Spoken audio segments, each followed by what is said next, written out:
Salut Emma. Alors aujourd'hui, je vais faire la matrice A6. Donc on a cette matrice-là, j'ai testé sur le petit logiciel sur internet, elle est diagonalisable. Donc on va pouvoir vérifier ça tout de suite. Donc je calcule le polynôme caractéristique. Donc c'est le déterminant de cette matrice. Là.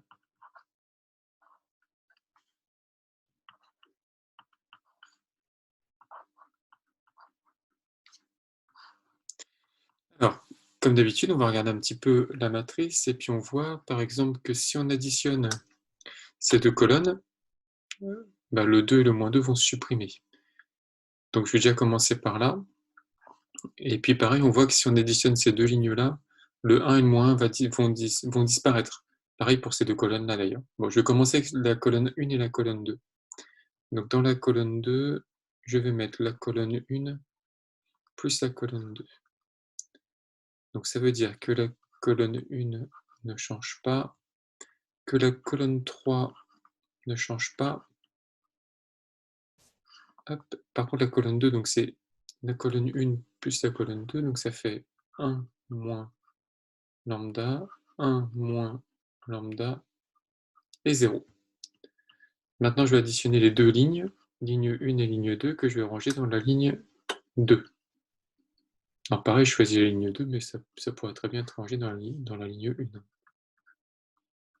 Ce sont vraiment des choix arbitraires. Donc j'additionne ligne 1, ligne 2, donc là ça me fait 3 moins lambda. Là ça va me faire 2 moins 2 lambda, et là ça va me faire 0. Donc je regarde un petit peu. Alors on voit que c'est 2. Si je multiplie ça par 2, ça me donnera la même chose que ça. Donc je vais faire ça. Je vais déjà multiplier la ligne 1 par 2. Donc ça va me faire... Je vais faire ça. Dans la ligne 1, je vais mettre la ligne 2 moins 2 fois la ligne 1. Donc ça veut dire que la ligne 2 ne change pas, de même pour la ligne 3.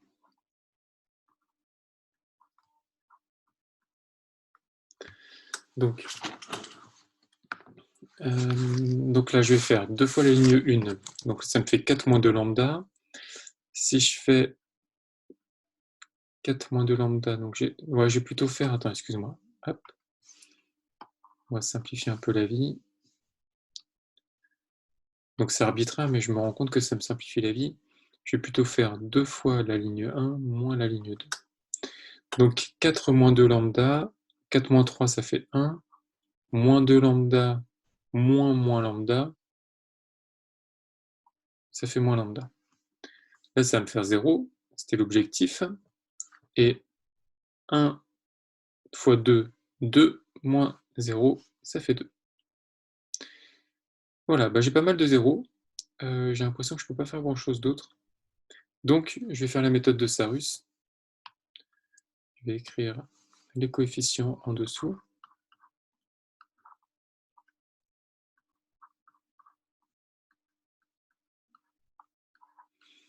Je vais faire mes diagonales. Donc j'aurai cette diagonale-là qui va donner un résultat. Ça vaut 0. Ça vaudra 0. Maintenant, je fais ces diagonales-là qui vont me donner un résultat. Ça, ce sera égal à 0, ce sera égal à 0. On voit que c'est bien simplifié hein, grâce à tous les zéros qu'on a fait apparaître. Donc ça va nous faire 1 moins lambda fois 2 moins 2 lambda fois 1 moins lambda. Ça disparaît, moins 2 fois 2 fois 2 moins lambda. Fois 2 moins 2 lambda. On a un facteur commun, donc je vais factoriser. Ça me fait 2 moins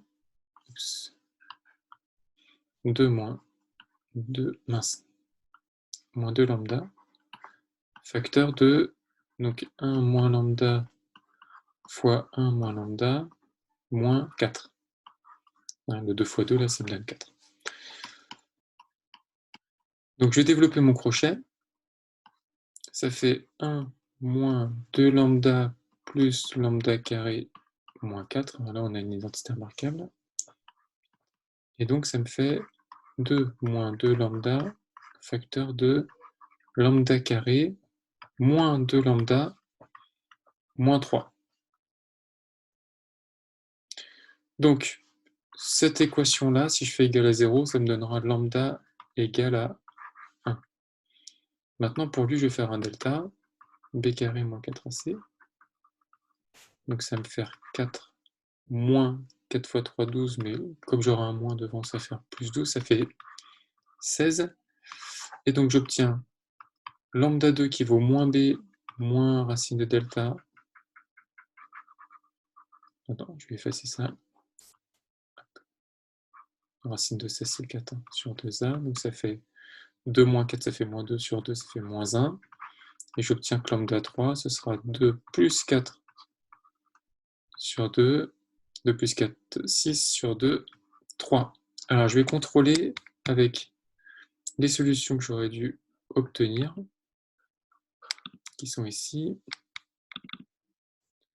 Et donc, il fallait que j'obtienne 1, moins 1 et 3. 1, moins 1 et 3. Et nous, on a 1, moins 1 et 3. Tout va bien. Donc, on a autant de valeurs propres différentes que de la dimension de la matrice A6. Donc, on peut dire que déjà, A6 est diagonalisable. Premier résultat. Donc ça, il faut vraiment que tu t'entraînes à ces calculs-là. Maintenant qu'on sait ça, on va calculer les sous-espaces propres, donc les vecteurs qui vont correspondre à chacune des valeurs propres. Donc il faut le faire pour 1, pour moins 1 et pour 3. Je fais ça dans le tableau suivant. Donc, je rappelle que la matrice A6 est égale à... Alors, il faut quand même que je la retienne. Donc, 2 moins 1, 1, 1, 0, moins 1.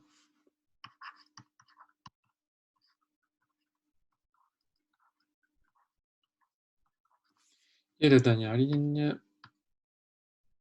2 moins 2, 1. Ok. Et donc, on a trouvé des valeurs propres qui sont égales à 1, moins 1 et 3. Ok. Donc, on commence avec E1.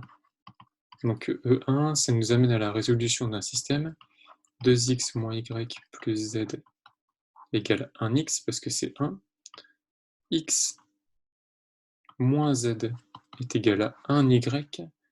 2x moins 2y plus z est égal à 1z. Alors là, je vais me focaliser déjà sur la dernière ligne. J'ai z et z de chaque côté, donc je peux les supprimer. Donc ça me fait 2x moins 2y égale à 0.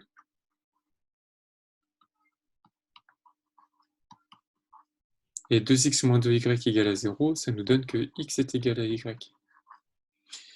Donc déjà, c'est un premier résultat. X est égal à y. Donc sachant ça, la deuxième ligne me donne ça. Je vais remplacer le y par x. Et la première ligne me donne ça en remplaçant le y par x. Donc ça me fait 2x moins x. Ça fait x. Je passe moins x de l'autre côté, ça fait 0. Donc ça me fait z est égal à 0. Et la deuxième ligne me donne aussi que z est égal à 0. Donc c'est cohérent. Donc ça veut dire quoi? C'est-à-dire que le vecteur V1, on va l'appeler, aura pour coordonnées x, x, 0. Parce qu'en fait, si x est égal à y, bah le y, je le remplace par x, et le z vaudra toujours 0. Et donc si je divise par x, ça va me faire 1, 1, 0. On a notre premier vecteur. Maintenant, avec moins 1.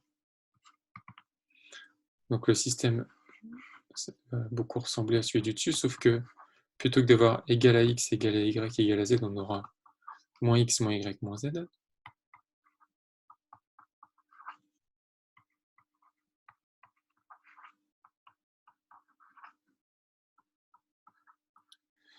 Donc, là j'ai oublié mon plus z. Hop. Donc, Si on analyse un peu, bah là c'est moins simple. C'est moins simple, donc ce qu'on va faire, c'est qu'on va isoler, par exemple, z dans la première. Donc si j'isole z, ça me fait moins x, moins 2x, ça fait moins 3x, plus y. Donc je vais pouvoir remplacer z par moins 3x plus y dans la deuxième et troisième équation.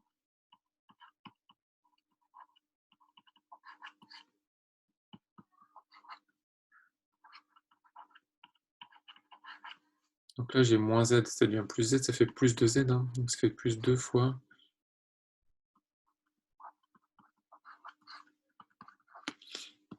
Donc on reste avec z égale moins 3x plus y, et là ça me fait x plus 3x, ça fait 4x moins y égale moins y. D'ailleurs je vais pouvoir supprimer ça, ça me donne que x vaut 0, parce que j'ai 4x égale à 0. Et lui, bah, va faire aussi disparaître les y, tu vas voir. Finalement, ça reste assez cohérent. Donc là, je peux supprimer ces deux-là. Et 2x moins 6x égale à 0, ça fait moins 4x égale à 0. Donc ça fait aussi x est égal à 0. Si x est égal à 0, on peut dire que z est égal à y. Donc ça nous donne un vecteur qui va être le vecteur v-1, je vais l'appeler, de coordonnées 0 parce que x vaut 0, y et y, parce que z est égal à y. Et donc ça me donne un vecteur 0, 1, 1. Maintenant, E3. Donc je repars sur un système.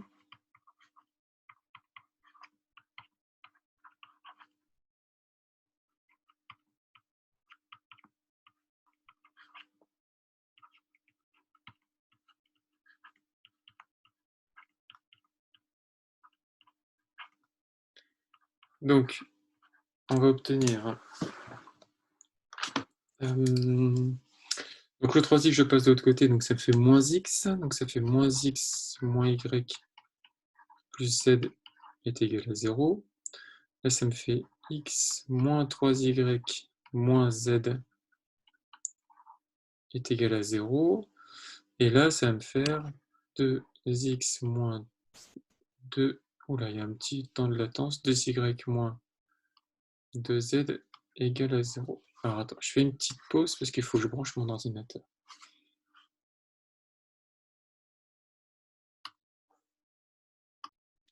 Donc on continue. Alors, après, bah, je vais faire pareil que pour le deuxième système, je vais isoler z.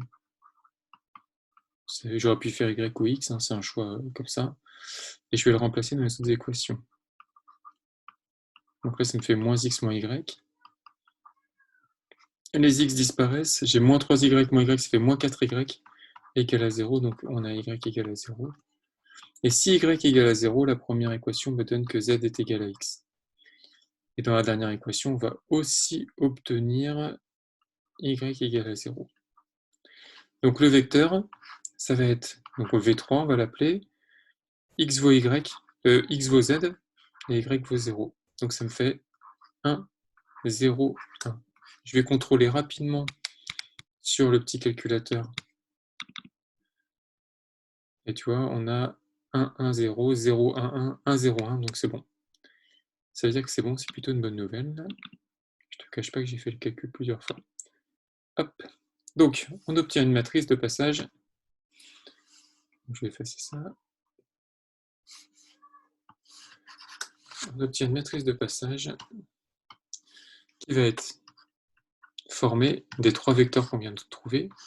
Donc les trois vecteurs, c'était donc 1, 1, 0, 0, 1, 1, 1, 0, 1.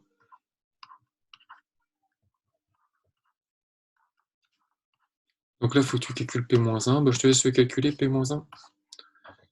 Donc ça fera quelque chose et tu pourras dire que A6 est égal à P fois D fois P-1.